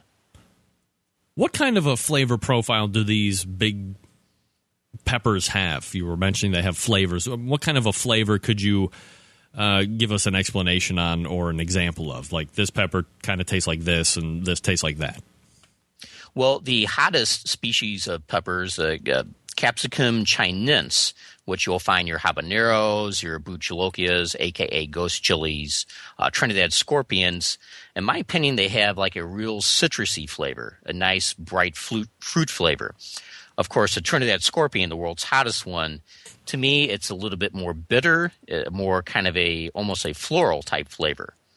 In my opinion, you really need to raise up sweetness and to kind of balance it out and make a real good tasting sauce with that. But you can't compensate sugar for bringing the heat back. I mean, if you put that thing in a sauce, you're pretty much screwed right from the beginning. Pretty much so. If you could marry that with some great tasting fruit flavors, it could be a mango, apricot. Pineapple works well with a lot of things, especially habaneros. Right. Then you could have something that works very, very well. But, of course, if you have a fruit flavor hot sauce, that doesn't necessarily mean it will go with everything you want out there, like Mexican food. And is it something that you should be like painting on or using as a sauce like you would a barbecue sauce? Or is this something as an extract form where you would add a drop or two or three or a tablespoon to a bigger pot of sauce in order to give it that kick? Or can you use it both ways if you want? Yeah, you can use it both ways. It depends on the heat of the sauce. Like you mentioned, the extract sauces, which I shy away from. Chili pepper extract just tastes like chemical crap, in my opinion. So I stay away from that. And I tend to gravitate towards the sauces that use fresh chili peppers out there. But yeah, sometimes I will just pour a whole bunch on there. A lot of the sauce manufacturers like to put like a little flow restrictor on the end of the bottle. Mm-hmm. I take those off immediately so I could actually get a good hefty amount of sauce. And the people that are in this industry like yourself, I mean, have you trained your palate to take this heat, or is this just something that you like for adrenaline, and instead of chasing the white dragon, you're dropping Trinidad scorpion peppers in your mouth? I probably become more acclimated to the heat over the years. I can take more and more year after year. 10 years ago, there's no way I could be eating the types of sauces I do now, especially the types of chili peppers. I don't like heat for heat's sake. Like I said before, it has to have really good flavor for me to enjoy it. What's your favorite sauces out there right now? Oh my God, there's too many to name. Give me top three. I don't even know if I can come up with the top 10. If you go into a store and it's going to have everything in there, there's got to be one or two or three that you're just going to go after every time. Okay, off the top of my head, I enjoy Mike and Diane Gourmet Kitchen's Ring of Fire hot sauce, a classic. I get the habanero extra hot version of that. There's a lot of really good Cajun sauces. There are good Heartbreaking Dawn sauces. As a matter of fact, they put out a couple of sauces this year. In my mind, they're probably battling for, number 1 and 2 for best sauces of the year. There are ones made by Intensity Academy, Benito's hot sauces. I love Marie Sharp's habanero hot sauce. There's Captain Tom's Time Monkey sauce. Now, that is a very complex sauce I absolutely love. All right. And all these available online? And have you reviewed yes, all these shows or all these sauces as well? Yes. All right. And they can be found at scottrobertsweb.com. Before we got off and diverged into hot sauce land, we were reviewing the sauces and rubs. We had the American Stockyard Harvest Apple Barbecue Sauce, which was not very good, 2 out of 5, which can be found at originaljuan.com. And then we had the Oak Ridge Barbecue Santa Maria Style Steak Seasoning that took a reserve grand champion. And then we had the Fat Kid Sauces Barbecue Goodness Rub, and that took a grand champion. So 2 out of the 3 did absolutely fantastic. And, of course, we always thank Scott for his time. Scott, what is happening at Scott Roberts Web before I drop you off? Just more reviews, more hot sauce fun. And the New Orleans hot sauce show is coming up in July 16th and 17th. I'm really looking forward to attending that. We're hoping that within a few years it will be just as big as the Fiery Foods and Barbecue show, which is held in Albuquerque. All right. Well, Scott, as always, I appreciate the time. We'll look for you again next month. Okay. Thank you, Greg. All right. You got it. There he is, Scott Roberts, a fiery food fanatic. He's great. He's got a lot of good video. He does technically it's termed the weekly Firecast, but I don't know if it has been out like weekly. I'll do some intros here and there for him on those. But those are some really good videos to get some insight into what's happening there in the world of hot sauce. And at least before the last couple, really good high production value. Obviously, there's a green screen behind him, I think. Or he's got that many computers and a bat cave type looking thing. So thanks again to Scott Roberts. Just in case you wanted those sauces one more time and rubs, the sauce was a Fat Kids Sauces Barbecue Goodness Rub. And that's fatkidsauces.com, both 5 ounce for $6, 10 ounce for $10. And then there was the Oak Ridge Barbecue Santa Maria Steak Seasoning that took reserve grand champion. That's 4.5 out of 5 on Scott's scoring system. OakRidgeBBQ.com, 5 ounces for $6.55. And I don't know if you want to try the American Stockyard Harvest Apple Barbecue Sauce. That got panned by Scott. OriginalJuan.com. 22 ounces, though, for $4.89. So price point very good, but perhaps it's cheap because it just sucks. I don't know. That could be what we're talking about here. All right. We are at almost half past the hour on the Barbecue Central radio show, and we can talk about a few different things right now. So if anybody's in the chat, if you have been watching these shows, the Best in Smoke, which I started the last show on the other day, and I got about they got to Yankee Stadium, I think, and it's Famous Dave, and it's Chris Lilly, and it's Matt Lang in the finals. Hopefully I'm not giving anything away here. I'm sure you've all seen it, and I don't even know who won yet, but they're cooking for Yankee Stadium people, and then they're doing a long, slow barbecue cook, and then there was something else happening, and that's where the third thing, because it was called Triple Play. But you're winning, I think it was $50,000, so the cash prize is definitely nice. I mean, that's what it's all about. So if you know what you like and you know what you don't like, feel free to call in. You can jump in. We'll take part in a barbecue conversation in regards to television. Maybe you have an idea for a show you'd like me to pitch to John Marcus. I have this most intimate phone numbers that I can reach him at a moment's notice because I can roll like that. 877-448-0433 is the number to call if you want to do it. 877-448-0433. Greg at thebbqcentralshow.com if you want to email in. Neil is in on the instant chat, by the way, BigMista. This guy is a media whore of seismic and gargantuan proportions. You should be calling in right now, giving us the blow-by-blow of how it went down and how he thought of what it was like after the editing is done. Because you're probably not seeing the edited product once you're done. But we'll go to area code 562, name and where you're calling from. We'll go to area code 5. Hey, this is Neil, BigMista. Neil, turn the show off in the background. It's first time on the show or what?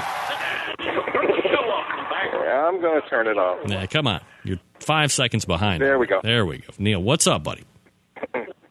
Not a man. Just wanted to give you a buzz. I'm sitting here in the chat room, so I thought I'd call in. Yeah, you know, because everybody's wanting me to play your song, but you never forward me your Big Mr. Barbecue song. But I can sing it if you want.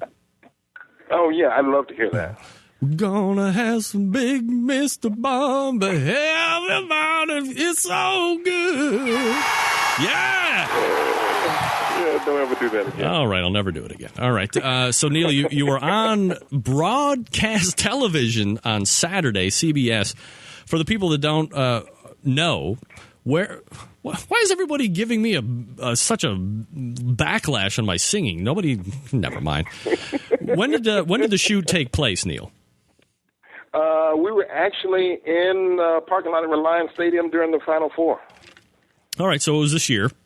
And yes. How did you get contacted? It was a really quick turnaround. Yeah, how did you get contacted by John? Was he like, hey, Neil, we got to throw this thing together and you're my guy? Or did you have to go through some type of negotiation? No negotiation. They called me, and I was really curious as to why they called. Why do you think? Okay, we got Myron, we got Bubba Q, we got Tuffy. Okay, did you guys just say, hey, we need a black guy in here? Hey, that's what I'm talking about. So, I mean, you had to have impressed John Marcus at least a little bit on season 2 to get called back. I mean, do you think they wanted a West Coast flavor on the show? Honestly, I talked to John, and what he told me more than anything, he said, hey, Neil, you make good TV.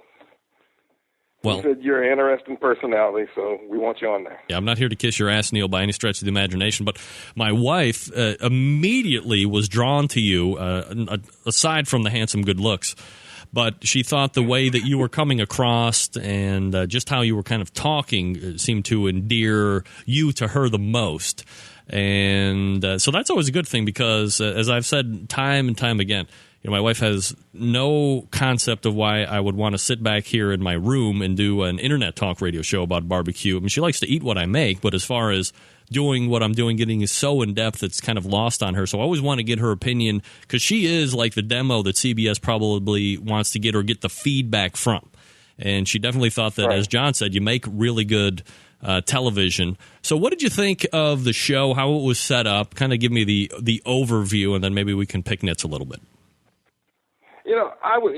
When they called me about this, I asked them, I said, am I going to have to cook some alligator, snake, or anything like this? And they said, no, we really want to do something that's along the lines of a KCBS contest. They said, there might be a little twist and turn in there, but it's nothing like, cooking strange meats. Nobody's getting kicked off or anything like that. So, I was drawn to that. All right, and then you get there, and is it pretty much what they say is definitely how it's going to go down, or do things start to change once you get there? No. What they told me when we found out, we found out what we were cooking when we got there. So, and we knew we'd only be cooking 2 meats. The real twist for it was having to turn them both in at the same time. Mm-hmm. Did you not know ahead of time what you would be looking to, or what you were going to be cooking? They left that a secret? They left it a secret. Yeah. So when they say ribs and chicken, and I guess it continues to blow my mind that chicken can be such a Achilles heel for a lot of people. When they say chicken, are you excited? Are you like, damn it, I'm not too happy about chicken? Or are you like, yeah, chicken? Yeah, it was a damn it thing. What gives with chicken, Neil? Break it down. Cooking chicken is just a nasty endeavor. I just don't like it. Scraping the skin and all. It's time-consuming. It's tedious. And, you know, if you ask most barbecue cooks, they hate cooking chicken, too. I don't even serve it at the farmers markets where I sell. At all? Nope. Is that for danger or just because? We'll do chicken at a catering if somebody specifically requests it.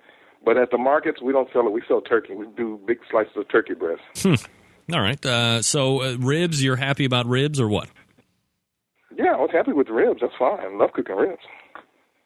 You know, one thing that my wife pointed out, and this was something that I was going to talk about whenever I started talking about it tonight, is when we see you guys doing the rib process. Well, let me backtrack here before I get into that. When you guys started, how long did it take to tape the whole show from start to finish? Because we see a packaged hour, but how long does it totally take from when you get there to when you're leaving the set? We were on the set probably, I think that day we got on the set about 7 in the morning, 7 or 8, somewhere right around there.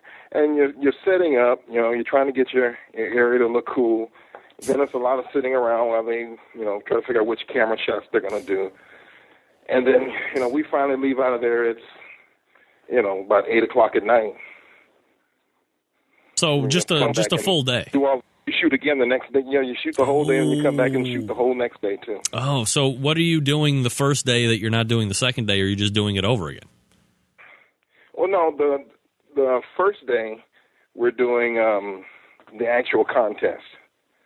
And then you do a lot of reaction stuff the second day, and a lot of B-roll stuff, you know, like the thing I did with on Grail.com, the video I did with Chris Lilly, making the moink balls. That was the second day. You know, there's a lot of little extra things that you go back and, you know, B-roll and stuff like that, they call it.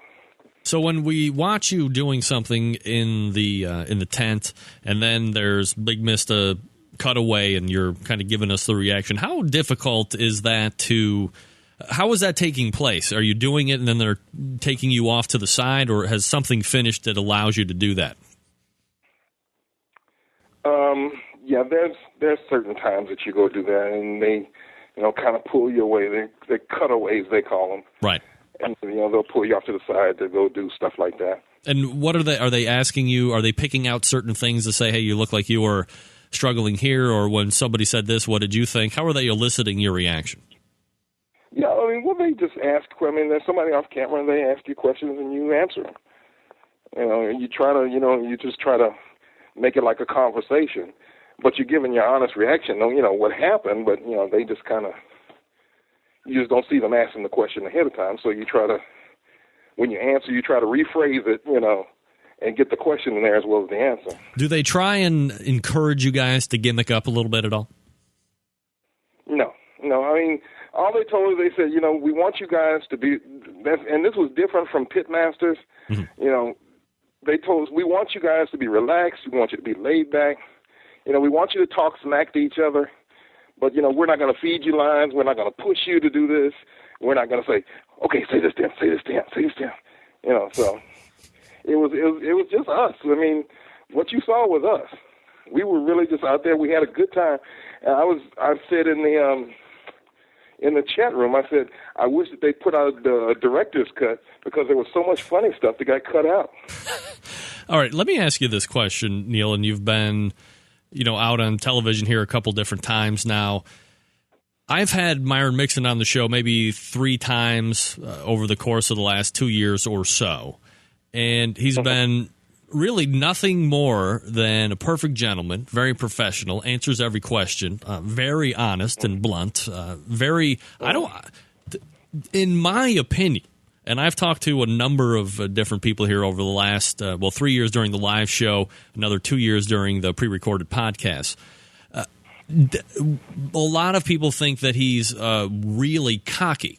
And I think that walking the line of confidence and cocky can lead to being arrogant, but he never came across as arrogant or cocky to me on this show. But when I see him on television, to me, maybe it's because I've just talked to him before and he's never been like that to me. It always seems like he's just putting it on like really thick. But my wife doesn't know that, and she sees him. She hates him. She thinks he is the ultimate heel of like WWF wrestling, the Iron Sheik of barbecue. I mean, how much of it is over the top, or how much of it is that's really him, and you either can adjust with it or you're gonna not really dig him? Well, let me tell you, me and Myron talked a lot of smack on each other. Like I say, a lot of the stuff got cut off. We talked smack to each other the whole time. And I don't know if, that elicited a little respect for me from him, but we ended up hitting it off. We really liked each other. And he told me, he said, you know what, after it's over, you can come cook with me anytime. And I'm saying, okay, end of the show, we're shaking hands. He actually called me and said, come cook with me. I'm cooking in Vegas. I want you to come up there and come cook with me. Wow. And me and my wife went up there, and him and his crew treated us like family. And Myron was a really nice guy. He was cool. I mean, while he was sitting there prepping his food for a contest, people come up and say, can we take a picture? He got up and took a picture with everybody that asked him, or signed every book that they asked or whatever. So very accessible. Yeah, he's very accessible. All right, so as you're doing the competition now, for the people that don't understand it, because it's funny, a lot of people probably don't really give it a retrospective look as they're watching it. That's somebody there with a camera in your face, and they're like on your side and up your rear end and over your shoulder and all this other stuff, and you have to really accommodate it. What's it like to be cooking? It's hard enough doing a competition as it is, as you could attest to. How much more of a pain in the ass is it to add on 2, 3, and 4 camera guys going, hey, give me the shot, let me look in here? What is that like, and how quickly does it take for you to get acclimated to? The camera itself, getting acclimated to that is fine. That's you start get out there, you start doing your thing, you don't really care about the camera. The part that bugs you the most is when, say, I go to put something in the smoker, they'll say, okay, let me get that shot again. You have to open the smoker and close it back. And open the smoker and close it back. And you have to do 5 shots of closing the smoker. And I'm like, dude, you only gave me 5 hours to cook. You keep taking my temperature down. I can't give you this shot anymore if you want me to finish this. So that was the hard part, just doing the stuff over and over again. Do you have to walk? Sprinkle some rub on there again, only if you want me to mess up my ribs. Well, I was going to say, do you have to walk a fine line between allowing them and then just saying, look, we can't do it this time. There's got to be a different time when you can get that shot. There's times where I can't do this right now, and because they'll tell you, we want you to be natural, we want you to do, but if you're going to do something, when you're about to put something in, when you're about to season something, when you're about to cut something, call us so we can get it on camera. So, did somebody purposely? That part's not difficult. It's just doing it over and over again is the hard part. Did somebody purposely spill the sauce that was in that pitmaker pit? No, that actually happened. Oh, terrible! That was terrible. When me and George from Pitmaker Yep. had done a practice cook a couple of days before. And we had a lot of stuff, and we had packed it up in the pit. So all we had to do was just drive it over there. And our sauce was in there, and we had three or four different kinds of sauce. It was just that particular one that something happened and it got knocked over and it popped open. Because we had it like in little Tupperware containers, and the top just popped off of one of them. That really happened. And quickly, you're off making some new sauce from scratch. Yeah, that's what I had to do. And I said, oh, look, here's some KC Masterpiece. Let me work up something with this. It's really like one of the worst sauces ever. But you know what? It's the best-selling sauce ever. So everybody knows what it tastes like. So all you can do is say, you know what? I hope they just go for familiar. All right, let me ask you this question, because you're introduced to however it's actually done, but as we're seeing it live television, you're introduced to the judges. You have Chris Lilly, multiple-time world champion. He's got 3 Memphis and Mays now to his credit. He only had 2 at that point. Somehow he has 8 total world championships. I don't know exactly how those are determined, but won a lot, and isn't really out there competing much anymore compared to a lot of guys on the circuit. And then you have Ray Lampe, who, still out on the circuit every now and again. Really, one of the faces of barbecue. I think Ray gets kind of a hard time because he's not out there really cooking a lot of competitions and perhaps more importantly, not winning a lot of competitions anymore. but still one of the true ambassadors and guys that's out there on the trails, continuing to blaze and bring guys like Chris Lilly along with him, and Myron Mixon, by the way. And then you have Mike Lake, former KCBS president, a number of years on competition circuit, very successful competition promoter. So when you see those guys up, names you're very familiar with, does it bring a different air, a different sense to you as far as how this is going to go down from a judging aspect? Well, the thing about that was I know all these guys. I met Chris. Chris was actually doing a class out here, and this was like 4 or 5 years ago. He was teaching a barbecue class out here, and at the time I was on the board of the California Barbecue Association. So I just went to go take pictures. So I met Chris while I'm there, and we sat down to have lunch. Who comes walking up but Ray? Ray comes walking over into Chris's class just because he happened to be teaching another class further out, and he finished, so he came over to come see Chris. So I get to sit down and have, lunch with these two guys. And, I'm just thinking, I just talked to them, these guys are way up there. They don't even know who I am. 2 or 3 years later, I see both of them at the Royal. They remembered me. Wow. And Ray told me he had been following my career, on the internet, watching what I was doing. He said he was impressed because, unlike a lot of people, I treated barbecue like a business instead of like a hobby. And he said he had been following me, which was really impressive to me. And just last year, I took the judging class, the KCBS judging class, and who did I take it from? Mike Lake. I was at the Royal. So I had known these guys when I got there. So it was like, okay, these are people I know, but, it's like the Pantheon also. I've never cooked for them before. They've never tasted my food, so I really don't know what to expect.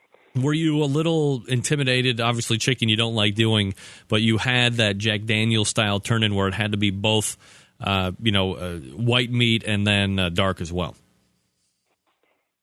The white meat didn't intimidate me that much. Like I said, we had practiced, a couple of days before, and we had come up with something that we really liked. And you heard Chris. He said, at least Chris liked it. He said, out of all of them, it was, I was the most perfectly cooked breast that he had. So, that didn't intimidate me. It was just, like I said, we had a decision because we had cooked it with the skin on, and then it kind of shrunk up. So our choice was to either pull the skin off, but when you did that, the chicken was two-tone. The part that was outside the skin was darker than the part that was under the skin. Right. So we had to choose between that or leaving the skin on. We made the wrong decision. We left the skin on.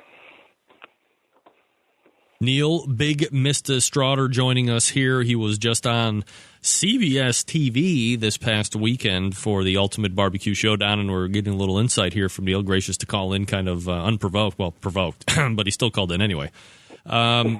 So I found it unique that they did kind of bring from season 1 of Pitmasters the ability for you guys to see how the judges were judging your food. And it was done blindly, which is good. And for everything except for the part of white meat, more or less followed KCBS rules. You had mentioned that it was difficult to get, or that one of the differences in KCBS versus what you were doing this past weekend was the fact that you had to make 2 turn-ins at the same time. Is that really as difficult as it sounds, or is it more difficult or not as difficult?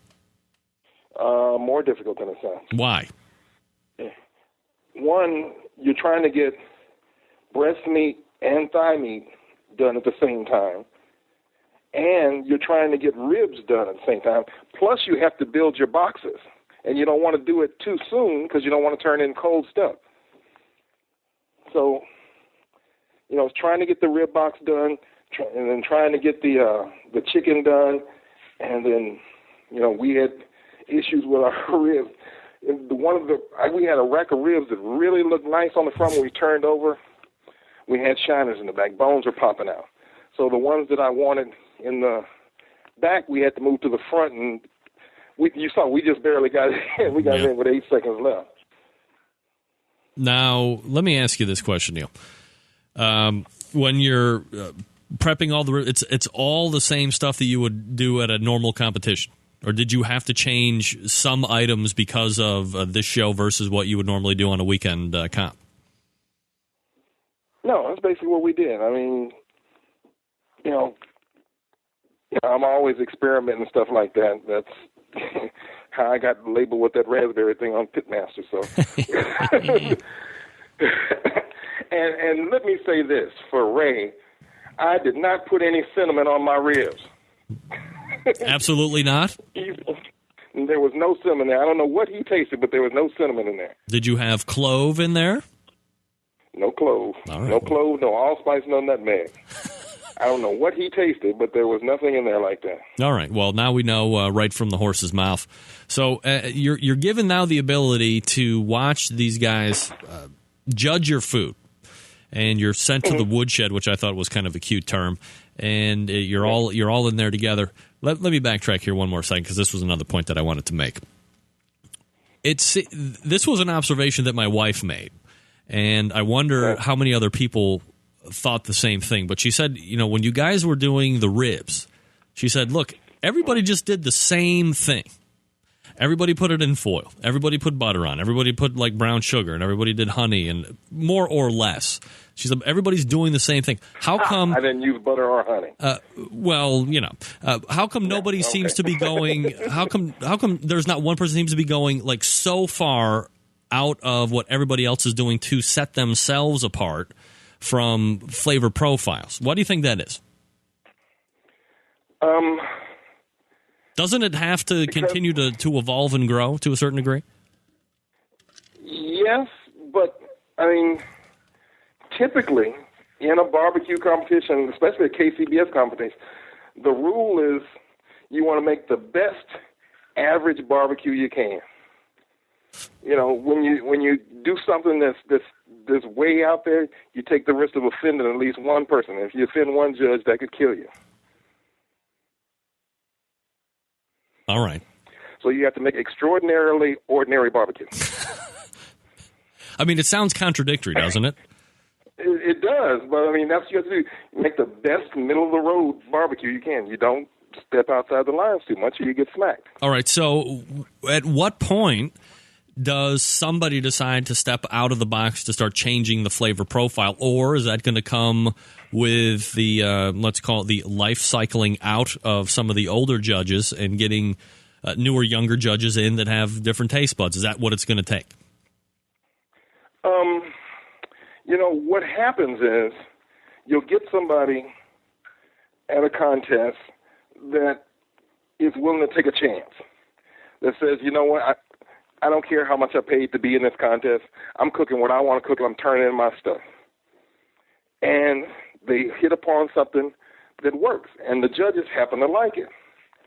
Some kind of way the word gets out, they'll let it leak sooner or later, and then more people will start doing it, and then it becomes a trend, then it becomes a standard. And then everybody's giving classes on it. Cycles, That's right. All right, so I'm sorry for the divergence. Let's go ahead back. So as you're taken to the woodshed to watch these guys judge your barbecue, to me it came across a little contrived.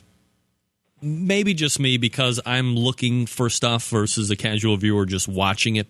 That was all real, unsolicited emotion that you guys were going back and forth with each other during the woodshed as you were seeing these live reviews?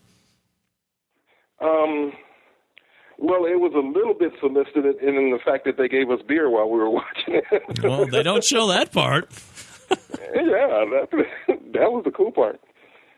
So we sat back there, we had some beers, we watched the thing, and we were talking, and they encouraged us to talk, because we could have just sat there and looked and frowned, so they were constantly encouraging us to keep talking about what we're seeing as we're watching it. So what do you think about that? Do you like watching somebody judge you and you see them react? Actually, I do. I got a kick out of it, because I always want to know what judges are thinking. Because you get a score sheet back, and it has a number on it, and they say, okay, well, you got a 6. Okay, what does that mean? Was it too salty? Was it too sweet? Was it too mushy? It doesn't really tell you anything. So I like the feedback. Like when I'm cooking in my business, I go out and I talk to people. I see them sitting down. I go sit at the table with them and ask them what they think. I want that feedback so I can make a better product next time. So in the grand scheme of things, you were fourth out of fourth, and then there was Myron Mixon in third. There was drawing a blank at second base. Tuffy Stone, and then Bubba won it. Bubba, really one of the hottest teams out there on the competition circuit, and has been for the last couple of years now. I mean, just to, kind of re-getting to know these people and some people that you've met before, first time working with some of the other people. What kind of people are you competing against? How do you like them, and what do you think some of the best qualities of each person was? Oh, they all sucked. Yeah, baby, they all suck. Beat it. We all got along. It was really a good thing. I'm just teasing. I think we all got a kick out of picking on Tuffy because Tuffy is so nice that he would get flustered when we talk smack to him. And he starts stuttering and stuff like that. And he just couldn't come back because he's so used to saying nice things. It was just so out of character for him to talk a bunch of smack. It's just not who he is.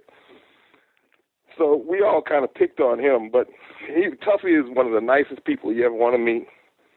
Bubba, I loved Bubba. And I kept giving him and Shannon a hard time. I kept asking Shannon to come fix my boxes, but she wouldn't. I said, Bubba, you need to talk to your wife. She won't come do my boxes. And he said, if you can get her to do something, you're one step ahead of me. Oh. And like I said, Myron's great. Off camera, we all went to dinner, after the first night, and went to a great Mexican restaurant in Houston. And we had a ball together. We really did. How well do Bubba and Shannon work together? It seemed like they were, more in strife during that than not. Was that a little bit more of production than anything else? No, that wasn't production at all. Would you, Neil? Let me ask you the tough question that everybody wants to hear, and don't lie like I know you want to. Would you have Mrs. Mista on your competition team? Oh, hell no. It just didn't look fun. It just seemed like there was unnecessary stress. And if you ask her, she'll tell you the same thing. So, I mean, what gives? She posted on the internet just yesterday. She said, I watched the show with Bubba and his wife, and that's the reason why I don't go to competitions with Neil, because I would have told him to kiss my whole ass. I mean, doesn't everybody live by obviously Bubba doesn't, but I mean, happy wife, happy life, right?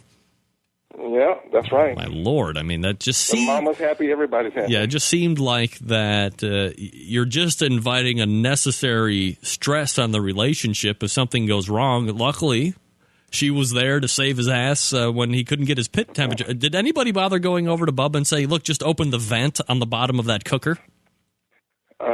Well, no, it was open. That was the thing. And it just wouldn't come up to temperature. And he usually uses the Guru, and he didn't have it. So he couldn't blow air in there to get the temps up to where he wanted. And, I mean, what you saw really happened. He kept telling us, damn, I can't get my temps up. And we weren't allowed to go help. We couldn't help each other. Yeah. Well, what about opening the firebox? I don't know what happened, why he couldn't get it up. It was a brand new pit. I guess he just wasn't used to it. But, when Shannon said, put some charcoals in there just inside the cooking chamber. Yeah. And it worked. Yeah, saved his ass is what it did. That's absolutely right.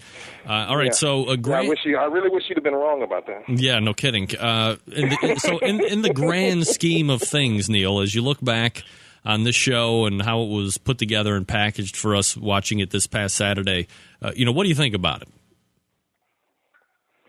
I was really happy with it. I mean, I was happy.